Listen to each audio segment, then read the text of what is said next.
Hello friends, आपका फिर से स्वागत है अल्फ़ा क्लासेस में। दोस्तों, आज हम बहुत इम्पोर्टेंट कॉन्सेप्ट डिस्कस करने वाले हैं, डेसिमल। दोस्तों, यदि आपने संख्या पद्धति का एक वीडियो नहीं देखा है तो प्लीज़ वो वीडियो जाकर देखिए। इसका लिंक डिस्क्रिप्शन में मिल जाएगा, नहीं तो फिर आप प्लेलिस्ट को भी चेक कर सकते हैं। दोस्तों, संख्या पद्धति को हमने उस वीडियो में विस्तार में पढ़ा था। अभी हम इस वीडियो में देखने वाले हैं दशमलव।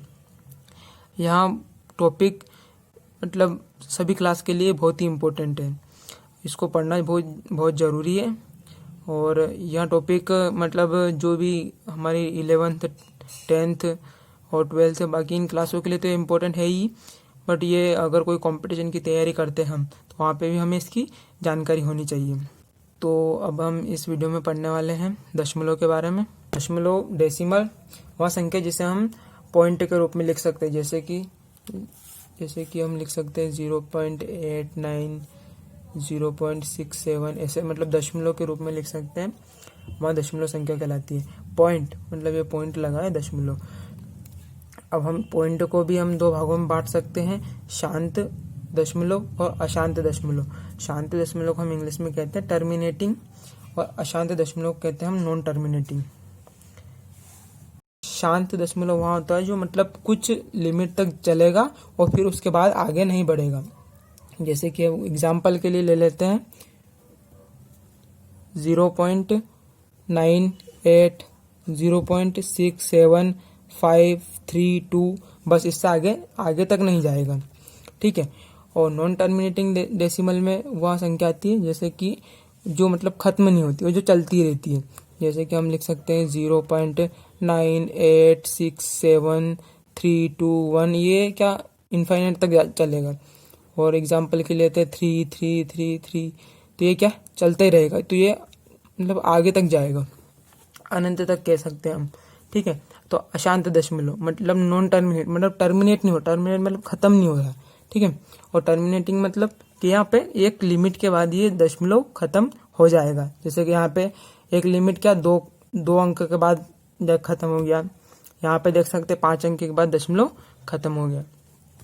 अब क्या, जो अशांत दशमलव है इसको भी हमने दो पार्ट में बांट दिया है ना। एक तो रिपीटिंग डेसिमल हो गया और एक हो गया non repeating decimal. Repeating decimal मतलब आवर्ती मतलब जो भी संख्या रहेगी वो बार बार आती जाएगी। जैसे कि अभी यहाँ पे देखा आपने, ये इसको हम ऐसे लिख सकते हैं 33333, तो ये क्या चलता रहेगा, मतलब जो रिपीट हो रहा है 333, ये सब क्या रिपीट हो रहा है। तो ये हो गया हमारा रिपीटिंग डेसिमल, है ना। और इसको एक और एग्जांपल ले लेते हैं, जैसे कि 86 ऐसे क्या चलते रहेगा।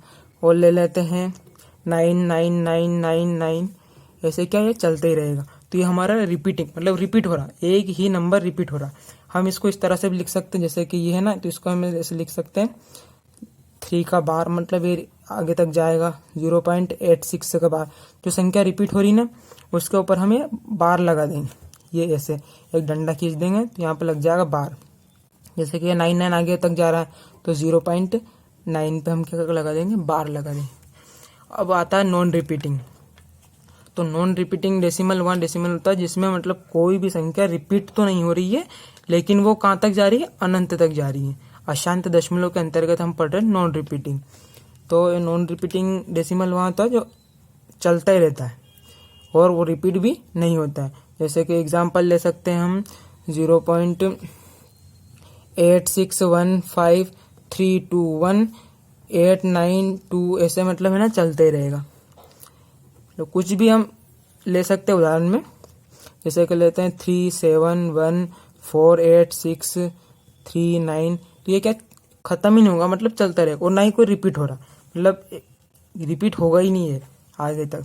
अब नॉन रिपीटिंग में जैसे कि मान लो देख सकते हैं, रिपीटिंग में देख सकते हैं कि 1 2 3 6 5 के बाद फिर से रिपीट हो जाएगा, 1 2 3 6 5, ये फिर से रिपीट हो गया, मतलब यहाँ पे ये कहीं भी जाकर रिपीट होगा, तो इसे कहते हैं रिपीटिंग डेसिमल।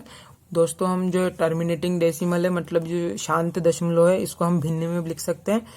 शांत दशमलव को भिन्न में लिख सकते हैं, और एक जो रिपीटिंग डेसिमल है उसको भी हम भिन्न में लिख सकते हैं। भिन्न मतलब p बाई क्यू के रूप में लिख सकते हैं।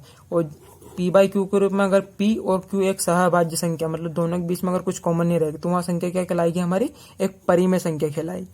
ठीक है, तो हम जैसे कि रिपीटिंग डेसिमल में देख सकते हैं कि ये आ रहा अपना 0.3333 है ना, तो हम इसको लिख सकते हैं 3/9 है ना, और इसको सिंप्लीफाई करेंगे तो यहाँ जाएगा 1/3।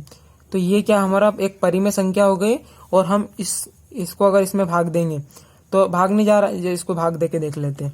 जैसे कि यहाँ पे ये 3 है, 3 का भाग 1 में देंगे, भाग नहीं जा रहा, जिसकी 0 लगे और यहाँ दशमलव लगा के ये किया, 3 बार जाएगा, 3 तिया 9, बचेगा 1, फिर दशमलव लगा के यहाँ पे 0 उतारेंगे, फिर 3 का भाग जाएगा, 3 बार जाएगा, 3 तिया 9, फिर घटाएंगे तो 1 बचेगा, फिर दशमलव, तो ऐसे क्या ये बढ़ता ही रहेगा, तो ये आएगा 3 3 3 3। तो हम इसको इस तरह से भिन्न के रूप में भी लिख सकते हैं, p बाई क्यू के रूप में लिख सकते हैं। तो यहाँ एक हमारी क्या होगी, परिमेय संख्या होगी।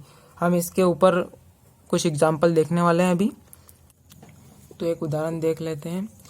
ये है हमारा 0.375। अब ये क्या है हमारा, एक ये हमारा शांत दशमलव है, टर्मिनेटिंग डेसिमल। शांत दशमलव मतलब यहाँ पे इसके आगे दशमलव संख्या हमारी आगे नहीं बढ़ने वाली है, तो ये हमारा टर्मिनेटिंग डेसिमल, ये हमारा टर्मिनेटिंग डेसिमल है। तो हमें इसको क्या है कि भिन्न के रूप में बदलना है। कैसे करना है हमको, इसको p बाई क्यू के रूप में लेके आना है, और इसके बाद हमें देखना है कि ये एक परिमेय संख्या के रूप में आता है कि नहीं आता है, मतलब p बाई क्यू एक परिमेय संख्या है कि नहीं। p और q एक सहभाज्य संख्या होनी चाहिए। ठीक है, इन दोनों के बीच में कुछ भी कॉमन नहीं होना चाहिए। तो हम ये इसको देखेंगे, प्रश्न में इसका उल्टा पूछा जाता है कि यदि p बाई क्यू दे रखा है तो उसको हमें एक टर्मिनेटिंग डेसिमल है या फिर नॉन टर्मिनेटिंग डेसिमल है, इसको हमें प्रूव करना होता है। तो इसको देखते हैं हम कि 375 है, तो इसको ऐसे लिख सकते हैं 375 को 0.375। तो हम क्या करेंगे, यहाँ से पॉइंट हटाएंगे तो 1 2 3, ये 3 0 लगा देंगे। ठीक, ये 3 0 लगा दें। अब इसके बाद ये 3 0 लगा दिया, यहाँ पे हम इसके 375 के 375 के क्या करेंगे, गुणनखंड कर लेते हैं, इसको मतलब तोड़ लेते हैं। तो इसको कैसे तोड़ेंगे हम, 375, तो इसको 5 से तोड़ेंगे, है ना, 5 का भाग जा रहा है इसमें, 5 अंक 30, 5 7 35, 7 बार चला जाएगा, बचेगा 35, तो 2 बचेगा, तो यहाँ होगा 25, 25 में 5 का भाग जाएगा 5 बार, 50 25, तो यहाँ होगा 75। 75 में क्या हम 5 का भाग देंगे तो 7 में 1 बार जाएगा, 5 एकम 5 बचे 2, फिर यहाँ पे 25 हो गए, 50 25, फिर इसमें 5 से भाग देंगे, 5 दूनी 10, 5 तिया 15, फिर आ गया 3, 3 में हम फिर 1 से भाग देंगे। तो ये हमारा 75 को तो हमने तोड़ लिया है, तो 375 को तो हमने इसे ब्रेक कर लिया, तो 5 गुना 5 गुना 5 और गुना 3, इसको इस तरह से लिख लिया। अब ये है हमारा 1000, 1000 को कैसे लिखेंगे हम, 10 गुना 10 गुना 10, ये आ गया ना, इसको मल्टीप्लाई करेंगे तो हम 10 का 10 में मल्टीप्लाई करेंगे तो हमारा जाएगा 100, 100 में फिर 10 का करेंगे तो ये जाएगा हमारा 1000। ठीक, हम इसको इस तरह से ब्रेक कर लिया। अब इसको और भी ब्रेक कैसे कर सकते हैं, जैसे कि यहाँ ऊपर 5 है तो यहाँ पर भी हम इसको 5 के हिस्से में टुकड़ा कर लेंगे, जैसे कि 5 गुना 5 गुना 5 और ये है 3। अब इनको कैसे तोड़ेंगे, इसको लिख सकते हैं 2 गुना 5, फिर इसको गुना में लिख सकते हैं 2 गुना 5, फिर इसको लिखेंगे 2 गुना 5 में। ठीक है, तो यहाँ पर भी 3 बार 5 है, यहाँ पर भी 3 बार 5 है, तो हम इसको 5 को ऐसे लिख सकते हैं कि 5 की पावर 3 गुना 3, फिर यहाँ पर भी 5 3 बार है तो यहाँ पर 5 की पावर 3 लिख लेंगे, यहाँ 2 कितनी बार 3 बार है तो 2 की पावर भी हम लिख देंगे 3। 5 की पावर 3 है, 5 की पावर 3 से 5 की पावर 3 कट जाएगा, तो यहाँ पर बचा हमारा 3/2 की पावर 3, 2 की पावर 3 क्या होता है, 2 दूनी 4, 4 दूनी 8। जैसे कि इसको ऐसे लिख सकते हैं हम, 2 गुना 2 गुना 2, 2 दूनी 4 होगा। फिर 4 का गुना 2 में करेंगे तो 4 दूनी 8 हो जाएगा। तो यह हमारा जाएगा 3/8। ठीक है, तो यह हमारा हो गया P/Q के रूप में। अब ये P/Q के रूप में हो गया तो हम इसको देखेंगे कि ये परिमेय संख्या है या अपरिमेय संख्या है। तो इसको देखेंगे तो यहाँ पे 3 और 8 इसके बीच में कुछ भी कॉमन फैक्टर नहीं है, तो हम देख सकते हैं कि ये एक परिमेय संख्या, मतलब P और Q के बीच में कोई, मतलब P और Q एक सहभाज्य संख्या है। तो देख लीजिए यहाँ पे 3/8 एक क्या है, एक परिमेय संख्या है। तो यह P/Q के रूप में भी व्यक्त कर दिया हमने, और ये परिमेय संख्या ये भी सिद्ध कर दिया। क्या होता है कि कभी प्रश्न में ऐसा दिया होता है कि आपको ये सिद्ध करना है कि ये परिमेय संख्या दे रखी है ना। अब इस परिमेय संख्या को हमें क्या करना है, देखना है कि ये इसमें टर्मिनेटिंग डेसिमल में है या फिर नॉन टर्मिनेटिंग डेसिमल है। तो इसको एक सामान्य तरीका क्या रहता है कि हम भाग दे के देख लेते हैं कि भैया कितनी बार भाग जा रहा है, दशमलव के बाद कहाँ तक भाग जाएगा। तो इसको इस तरह से देख लेते हैं कि 8 का भाग हमें 3 में देना है, भाग नहीं जा रहा है, इसको लिखेंगे 0.30 हो जाएगा। ठीक है, अब हमें 3 बार 8 को 8 दूनी 16, 8 तिया 24, तो 3 बार भाग चला गया, यहाँ आ गया 24। यहाँ से घटाएंगे तो हमें बचा 6, फिर दशमलव लगे, शून्य बढ़े, 8 का फिर से पहाड़ा बोलेंगे, 8 को 8 दूनी 16, 8 तिया 24, 8 चौक 32, 8 पंच 40, 8 छंग 48, 8 सत्ते 56, 7 बार जाएगा तो यहाँ आएगा 56। फिर इसको यहाँ से माइनस करेंगे तो यहाँ बचेगा 4, फिर 4 छोटी संख्या 8 से, तो यहाँ पे एक 0 लगा देंगे।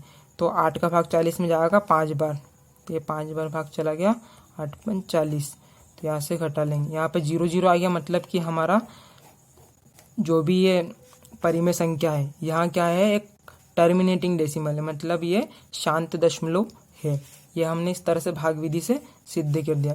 लेकिन क्या हमें ये थोड़ा सा ये पूछा नहीं गया हमें प्रश्न में, तो हमें प्रश्न में पूछा जाएगा अभी 10th क्लास में, वो इस तरह से पूछा जाएगा कि बिना भाग विधि से, मतलब ये नहीं करना हमें, बिना भाग विधि से आपको देखना है कि ये जो परिमेय संख्या है वो टर्मिनेटिंग डेसिमल है या नॉन टर्मिनेटिंग डेसिमल है, मतलब शांत दशमलव है या अशांत दशमलव है। तो हम इसको देखेंगे किस तरह से करेंगे।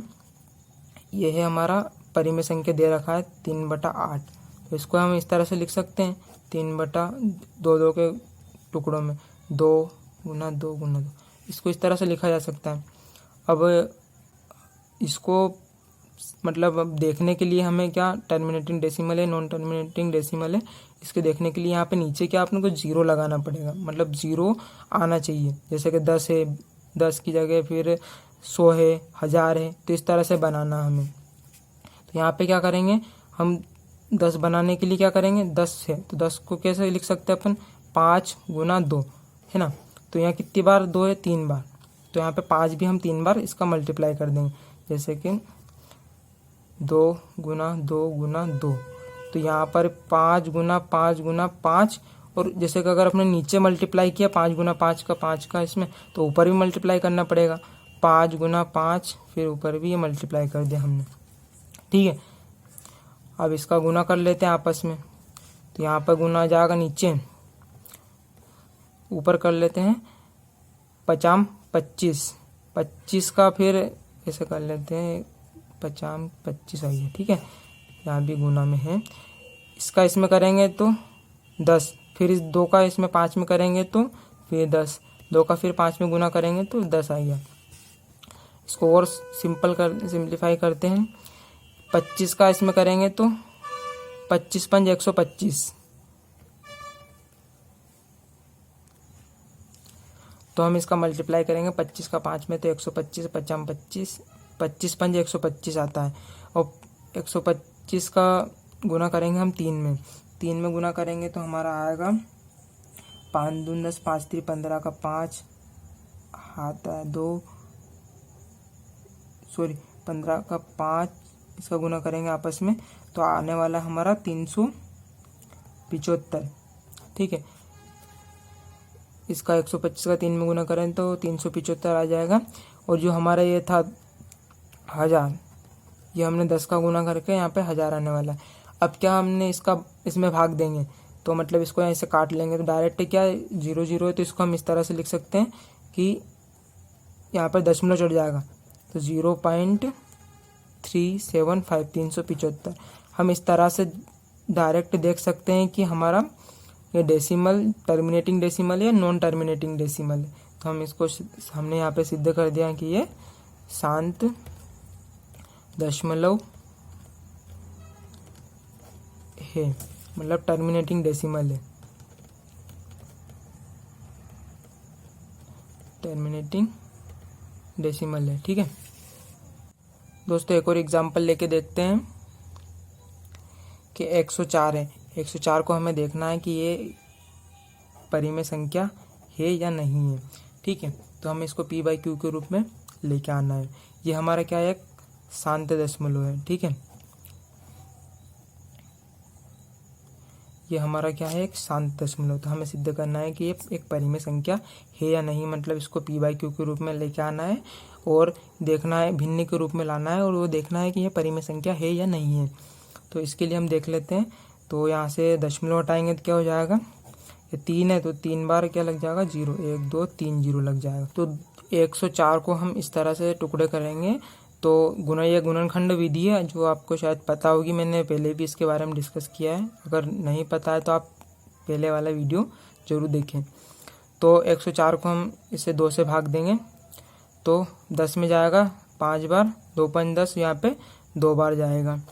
फिर इसमें फिर से 2 से भाग जा सकता है, तो यहाँ 26 दूने 52 हो जाएगा। फिर 2 से भाग जा रहा है तो यहाँ जाएगा 13 दूने 26, फिर 13 में भाग जाएगा, 13 एकम 13।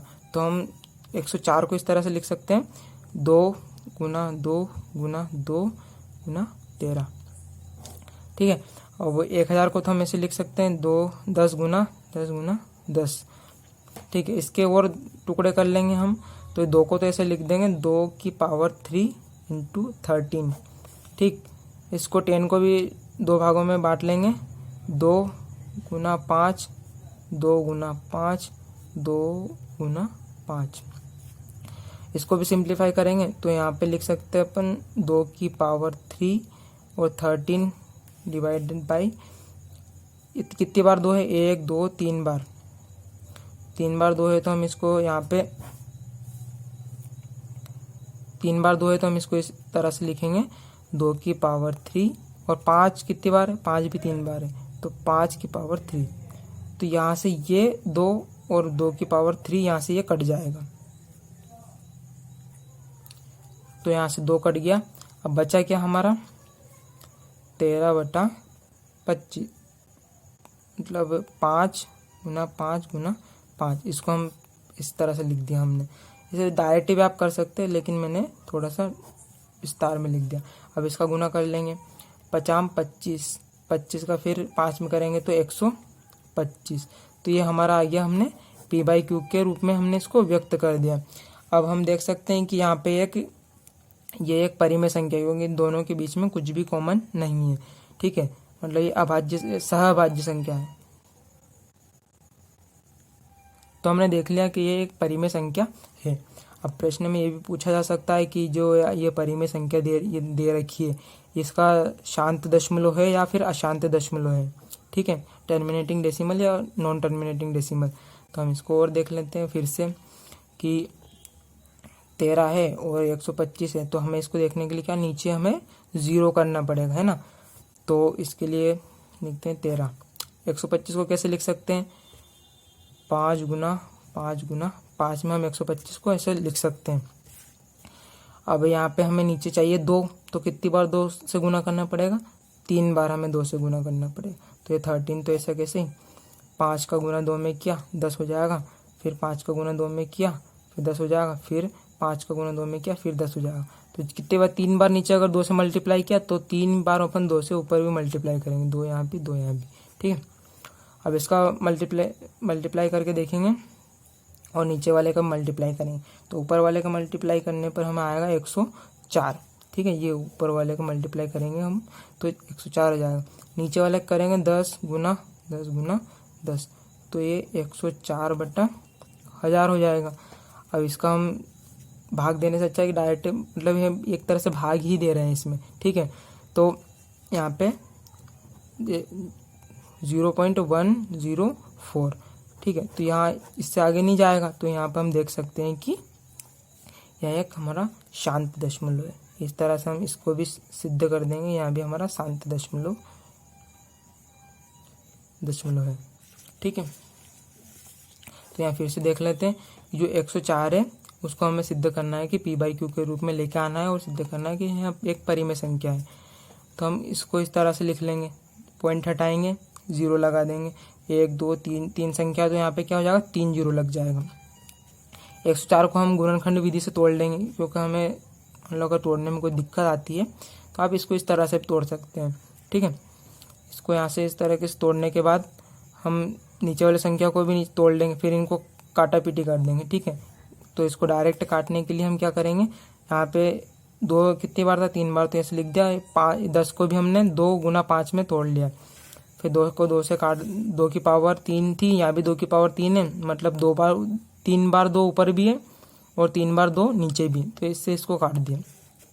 इसके बाद यहाँ p/q के रूप में आ गया, मतलब इसको देख लिया हमने, परिमेय संख्या है।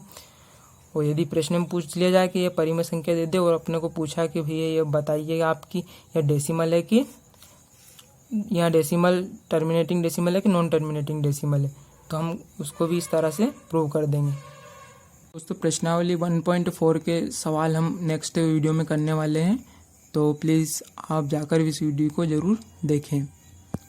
यदि आपको ये वीडियो पसंद आया तो इसको लाइक, शेयर एंड सब्सक्राइब करना ना भूलें चैनल को। धन्यवाद।